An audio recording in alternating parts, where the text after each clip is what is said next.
मुझी ॻाल्हि ॿुध ॻाल्हि ॿुध छो मूं मां कावड़ थी खाई हाँ ॿुधो आहे तूं शादी पई करी जाबिर ॾिस शादी त तुंहिंजी बि थियल आहे वो बि मां तोखे चाहियो आहे न जे तो मूंखे चाहियो आहे न पोइ तूं शादी मूं सां ई कर अल्लाह ॾिस जाबिर तूं मूं वांगुरु सुञो आहे ठीकु आहे हिकु ज़ाल त पंहिंजी पाले कोन थो सघे जेकॾहिं मां बि तोसां शादी कई त पोइ असां ॿिन्हिनि खे कीअं ख़ुशि रखंदे इन जो मक़सदु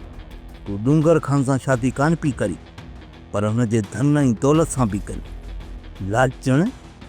हर माण्हूअ खे न ज़िंदगीअ जूं आसाइशूं ऐं हर ख़ुशी घुरिजे छा मूंखे उहे ख़ुशियूं हासिलु करण जो हक़ु नाहे तूं शादी कंदी आहे न त मूंखे विसारे छॾींदे ऐं रूंदो उहो त मूंखे कतई कोन जे हा तुंहिंजो संग पर जे तूं मूंसां राज़ी आहीं त शादी कर रूंदो असांजी ख़ुशियुनि में कॾहिं बि राज़ी कोन थींदो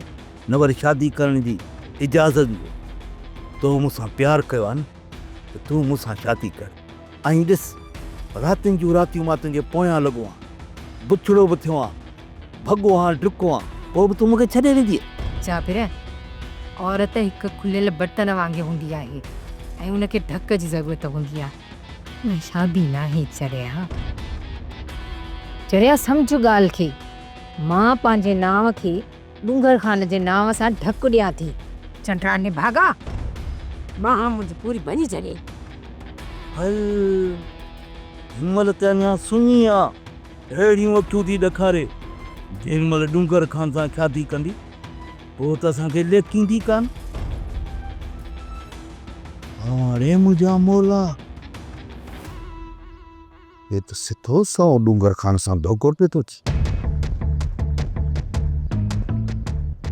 कुझु बि थिए खुद जुग थी पवे न औरत खे त वॾे साईं सां शादी करण मां कॾहिं बि न तूं वॾी मकार औरत आहे